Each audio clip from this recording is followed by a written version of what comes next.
अपने राज्य में सुखपूर्वक राज करते थे। राजा नल के 2 पुत्र थे। उनके राज्य में प्रजा सुखी और संपन्न थी। एक दिन राजमहल में एक ब्राह्मणी आई और रानी से बोली, रानी, दशा का डोरा ले लो, इसकी पूजा करके इसे गले में बांध लेना, आपके घर में सुख समृद्धि बनी रहेगी। रानी ने वह डोरा ले लिया, विधि अनुसार पूजन कर उसे गले में बांध लिया। कुछ दिनों बाद जब राजा नल ने रानी के गले में बंधा हुआ डोरा देखा तो पूछने लगे, रानी, इन सोने के जेवरों के साथ आपने यह डोरा क्यों पहना है? रानी कुछ कहती उससे पहले ही राजा ने वह डोरा तोड़कर जमीन पर फेंक दिया। रानी ने डोरा उठाया और उसे पानी में घोलकर पी गई और राजा से बोली, राजा, ये दशा माता का डोरा था, आपको इसका अपमान नहीं करना चाहिए था। जब रात्रि में राजा सो रहा था तो उसने स्वप्न में एक बूढ़ी महिला को महल में आते हुए देखा और माता लक्ष्मी को महल से जाते हुए देखा। सुबह उठकर राजा ने अपना स्वप्न रानी को सुनाया। रानी बोली, राजा, आपने हमारी अच्छी दशा को जाते हुए और बुरी दशा को आते हुए देखा है, अब यहाँ रुकने का कोई फायदा नहीं है। राजा रानी ने अपनी बहुओं को पीहर भेज दिया और बेटों को राजा भील के महल में छोड़ दिया। अपना मन लगाने के लिए अपने साथ एक पोता ले लिया। इस प्रकार राजा नल और रानी दमयंती अपने देश को छोड़कर दूसरे देश चले गए। चलते चलते रास्ते में राजा के मित्र सेठ का गांव आया। दूतों ने कहा, सेठ जी, आपके मित्र आ रहे हैं। सेठ ने पूछा, कैसे आ रहे हैं? दूत बोले, फटे हाल पैदल ही आ रहे हैं। सेठ बोला, बाहर के कमरे में ठहराओ, हवेली में सेठानी और बहुएं सोचेंगी कैसा मित्र है मेरा। राजा नल और रानी दमयंती को बाहर के कमरे में ठहराया गया। उस कमरे में मोर की तस्वीर की खूंटी पर सेठानी का 9 लखा हार टंगा था। रानी ने देखा कि खूंटी हार को निगल रही है।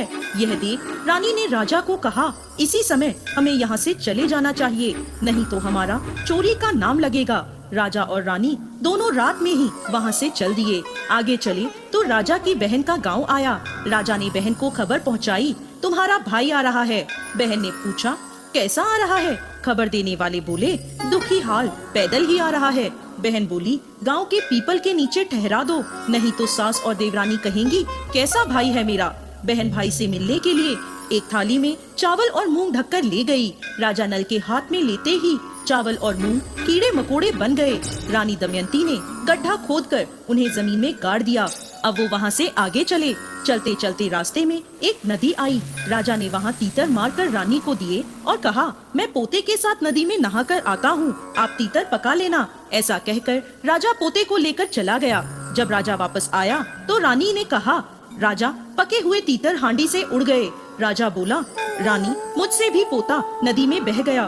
दोनों विलाप कर वहाँ से चल दिए। रास्ते में उन्हें एक सूना बंजर बाग मिला। दोनों रात को वहीं सो गए।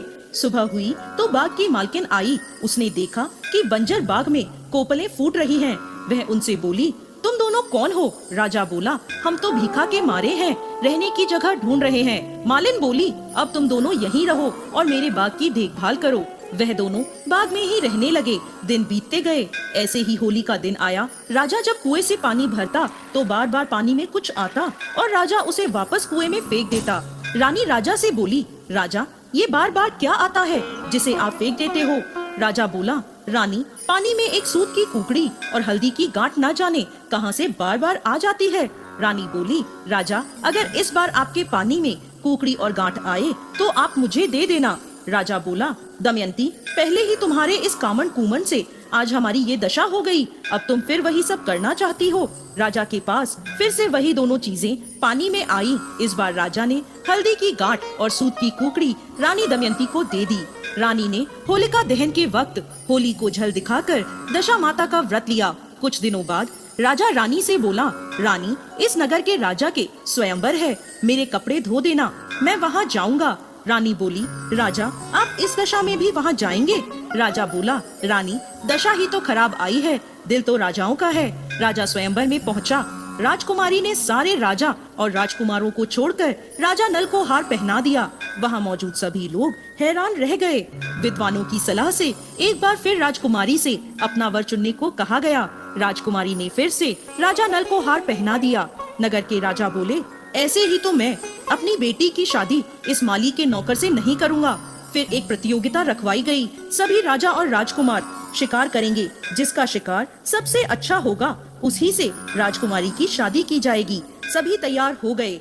राजा नल को बूढ़ा तो घोड़ा और जंग लगी तलवार दी गई।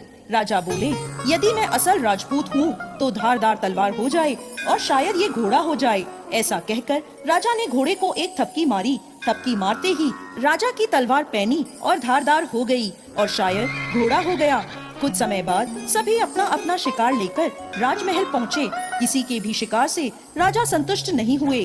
उन्होंने पूछा, वो माली का नौकर कहाँ है? उसे ढूंढ के लाओ। सिपाही जंगल में पहुँचे तो देखा कि एक पेड़ के नीचे वह सो रहा था। सिपाहियों ने उसे जगाया और शिकार का पूछा तो राजा नल ने कहा, पेड़ पर टंगा है, ले जाओ। शिकार देखकर नगर के राजा बहुत खुश हुए और बोले, ये है असल राजपूत का शिकार। राजकुमारी को राजा नल से ब्याह दिया गया। वह दोनों वहाँ से चले और अपने बाग में पहुँचे। रानी दमयंती ने छोटी रानी का स्वागत किया। दोनों रानियाँ एक दिन बैठी हुई थीं, तो रानी दमयंती बोली, आज तो अपने नगर की ओर बिजली चमक रही है। छोटी रानी बोली, दीदी अपने नगर भी है।